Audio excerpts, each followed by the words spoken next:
Ya, warga Jakarta tentu butuh inovasi dari para cagup ini Ya. terkait masalah Jakarta, termasuk masalah banjir yang tidak kunjung tuntas. Seperti yang terjadi di pemukiman warga di Komplek Polri di Jalan Pondokarya, Mampang Perapatan, Jakarta Selatan yang terendam banjir pada Jumat dini hari tadi. Tingginya curah hujan di Jakarta sejak sore hingga malam hari ini membuat saluran air pun tak mampu menampung debit air. Kondisi ini diperparah oleh meluapnya air dari Kali Mampang akibat intensitas hujan yang cukup tinggi di kawasan hulu seperti Bogor dan Depok, Jawa Barat.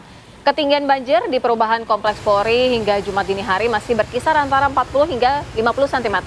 Akibat adanya banjir, para pengendara juga harus memilih jalan yang lebih tinggi lagi hingga ada pemotor yang mengalami mati mesin akibat nekat menerobos banjir.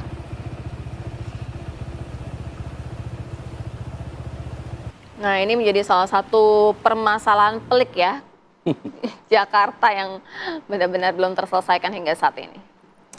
Bolak-balik ganti gubernur, masalahnya masih tetap sama. Banjir, macet, polusi udara. Inovasi apa kemudian ditawarkan? Jangan-jangan programnya program-program yang meneruskan saja. Nah, apakah ada inovasi itu? Kita akan bahas pada hari ini bersama dengan sejumlah narasumber. Sudah hadir di sini ada Bang Mulya Amri, tidak mau dipanggil Kang sekarang karena rumahnya Duren Sawit ternyata. Selamat pagi, Bang Mulya. Selamat pagi, Bang. Jubir dari RK dan juga Suswono. Di sebelahnya juga ada Bang Nelson Simanjuntak, juru bicara dari Darmakun. Selamat pagi. Selamat pagi, Bang. Pagi-pagi, horas. Mantap. Di sebelahnya Bang Nelson ada Bang Henry Satrio, tentunya sudah tidak asing lagi, juru bicara, analis politik yang sudah hadir di sini. Selamat pagi. Udah masih goleng-goleng kepala. Selamat pagi, Bang Esan. Selamat pagi. Tidak lupa kita juga hadirkan Bang Aldi Perdana Putra, jubir dari Pramono Rano yang sedang menuju ke studio. Kita akan tunggu nanti kehadiran seperti apa. Saya ingin ke Bang Mulya dulu kalau begitu. Bang Mulya, inovasi apa nih? Soalnya banjir berulang kali terjadi. Kemarin kita sudah berbincang bahwa nanti akan dibangun lagi daerah-daerah kosong untuk waduk-waduk begitu ya, untuk pembebasan lahan dan sebagainya. Tapi ada inovasi baru apa nih yang kemudian bisa ditawarkan untuk warga Jakarta? Ya, inovasi yang ditawarkan Ridwan Kamil dan Pak Suswono untuk Jakarta itu sebetulnya kita udah harus berorientasi internasional. Jakarta itu harus jadi kota global yang berkeadilan. Jadi ini sebetulnya langkah yang meneruskan perkembangan yang selama ini udah dialami oleh Jakarta. Kalau kita lihat apakah Jakarta sampai sekarang tidak ada perbaikan, selama bertahun-tahun, berdekade-dekade tentunya ada perbaikan. Jadi ini harus dilanjutkan. Tapi yang ingin kita lakukan sekarang adalah terobosan. Karena kita udah status Jakarta udah harus upgrade nih. Tentunya sebagai kota kelas dunia harus punya banyak ruang terbuka hijau, pengelolaan banjirnya harus ditata secara benar. Mengenai bagaimana caranya, itu sebetulnya udah banyak dibahas dari kemarin-kemarin ya. Mulai dari resapan air, pengelolaan air yang datang dari luar, pengelolaan air yang datang dari rob, dan lain-lain. Nah, yang diperlukan sekarang adalah push-nya. Inovasi sama keberanian untuk mewujudkan. Berani nggak kita untuk menata ulang kota kita dari yang sekarang daerah hijaunya hanya sekitar 5% sampai 9% ruang terbuka hijau. Padahal dimandatkan oleh undang-undang itu harusnya 30% Jakarta punya. Jadi nah, berani nggak kita untuk push? Nah, antara lain upaya inovasi yang dilakukan untuk membuat Jakarta jadi lebih vertikal, itu pada akhirnya akan membuat juga keterbukaan ruang-ruang hijau. Karena yang tadinya menyebar, kemudian kita padatkan ke atas, itu pasti akan terbuka ruang-ruang hijau untuk taman, resapan, waduk, dan lain-lain. Baik, kalau dari Bang Nelson sendiri, redesign juga akan dilakukan begitu? Baik. Sebagai salah satu inovasi dan solusi? Baik. Melihat kondisi tadi malam, kaget juga kita. Tiba-tiba hujan itu luar biasa. Iya. Saya khawatir tadi nggak sampai kemari kita pagi. Ada beberapa momen yang belum pernah kita sampaikan. Antara lain saya pakai bahasa Jakarta ya. Green Belt, Green Area. Ini belum jalan-jalan. Green Belt ini ya seperti sabuk ini.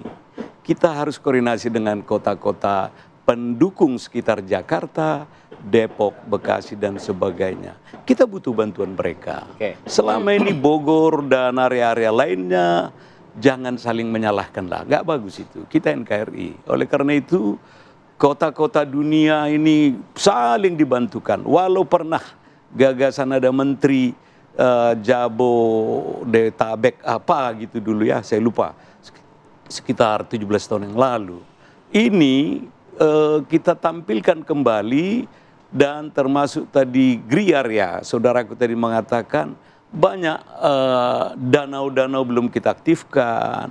Dekat rumah saya itu danau Jakarta Pusat, Rio dan sebagainya. Ini kantong-kantong banjir itu. Apalagi selama mulai ya lahir tahun pembangunan itu dadakan di sana sini, dibongkarin yang enggak. Kita kan bisa melihat ramalan cuaca dari badan yang suka meramal cuaca. Jangan dibangun hanya mau menghabiskan anggaran-anggaran. Baru hal lain, coba kita lihat.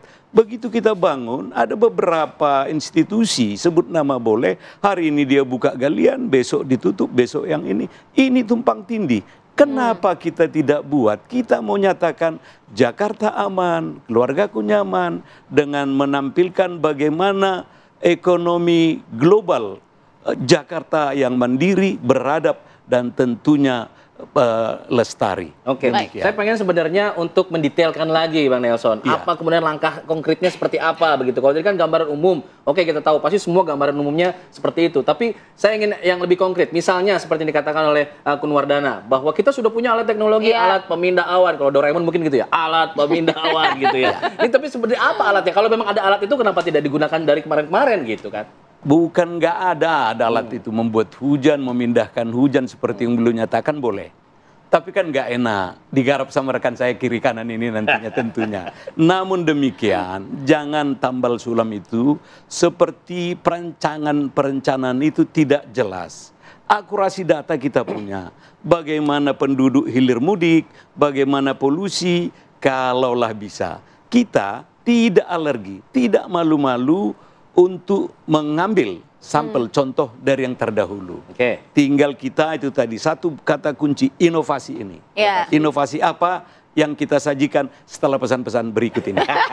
Baru mau bilang yang atur jeda sini. dulu, makanya baru mau bilang jeda dulu udah diatur sama Bang Nelson ya. Juga. Oke, pasti nih Bang Hensat udah punya nih catatan-catatan apa yang harus dievaluasi, kemudian apa yang menjadi urgensi dari Jakarta sendiri untuk segera dibenahi begitu ya. Tapi nanti Bang, usai jeda ya, kita segera kembali.